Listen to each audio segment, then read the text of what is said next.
On this edition of Mine Safety and Health News, you'll hear another seatbelt success story. This story is quite unusual. A bulldozer and operator tumbled off of a 160-foot high wall, and the operator walks away. You want to talk about seatbelts? Well, I got a story for you. Last November, I was operating this D10 dozer when I fell off the high wall. Fell approximately 160 feet. All I suffered was a scratch on my nose, a little bump on my head, and I'm here to tell you to wear your seatbelt all the time.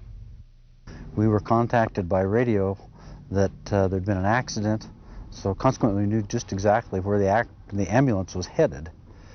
And we met the ambulance in the bottom of this ramp. At the time we arrived at the bottom of the ramp, Roger had already fallen off the high wall. The dozer landed on its tracks upright. He unbuckled his seatbelt and walked out. That day I was building a ramp because we was going to bench up another bench for the drag line. About 10 o'clock that morning, I had started the ramp. The drag line had moved off the edge, and I had started my ramp next to the high wall, working parallel with the high wall.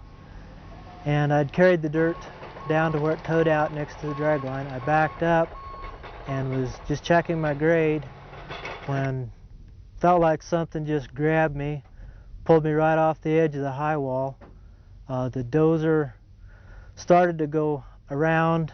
I put it in gear and tried to head downhill so I'd be facing downhill as much as I could. It didn't come around. It went about halfway around, then it rolled over on its top. Sat there momentarily. I heard a radio call that a dozer had went over the edge. While I was sitting there, I picked up the radio and answered back, said I was all right. I was just upside down. Sat there for a moment, and then it took off and slid on down the high wall, approximately 160 feet. About 30 of it was sliding along a one-to-one slope, and then the rest of it was free fall.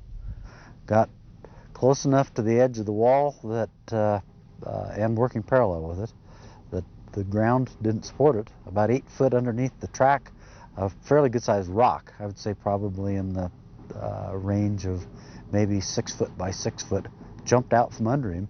It put the dozer off balance, and he just physically rolled sideways. I think he rolled about 2.5 times before he hit the bottom of the floor, part of which was a free fall. Well, when they called and told us that the ground tractor went off the high wall, I wasn't expecting to see anybody walk out. And it really surprised me when I seen Roger walking towards us. In short, a drop of that height with that tractor, the stop that took, and then the jar when it rolled those last few 40 feet, it's a miracle that he's alive. You have to give it all to the seat belts and to the roll. When it hit, I thought for sure I was dead. The first thought that come through my mind was, boy, those guys are going to have a tough time digging me out of this mess.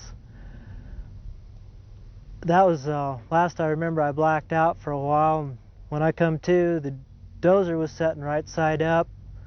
All the glass was broke out. There's dirt, rocks, all kinds of debris all over the inside of the crawler. I had a lump on the side of my head, a scratch on my nose.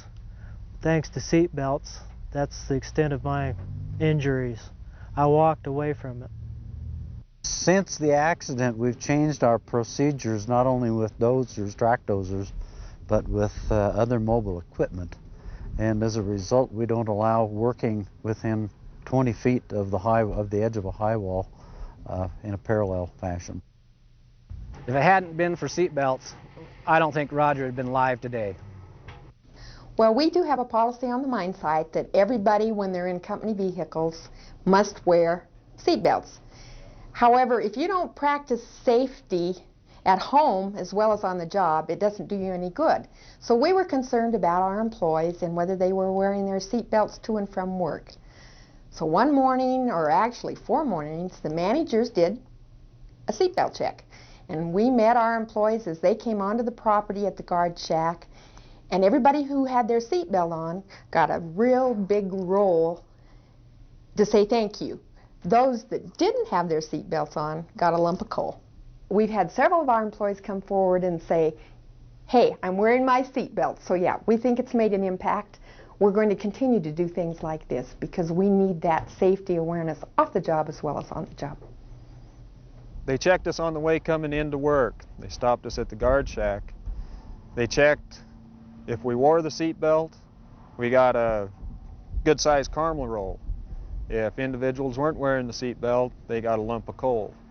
You know, that goes to show some of the company's commitment towards safety off the job too, as well as on the job.